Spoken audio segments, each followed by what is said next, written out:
ஆண்டவனும் நானும் இங்கு அண்ணன் தம்பி கேளு புள்ள.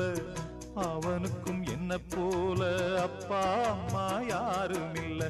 ஓடும் நதி ஒருத்தனுக்கு சொந்தம் இல்லை அம்மா. ஓடும் நதி ஒருத்தனுக்கு சொந்தம் இல்லை அம்மா. இங்கு ஓட்டை கூரை வீட்டுக்காரன் சொந்தமில்லாம் சும்மா. இங்கு ஓட்டை கூரை வீட்டுக்காரன் சொந்தமில்லாம் சும்மா.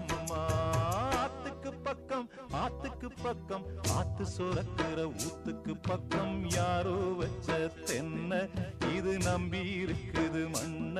இது தானாக வளர்ந்த மரம் பாரம்மா. ஒரு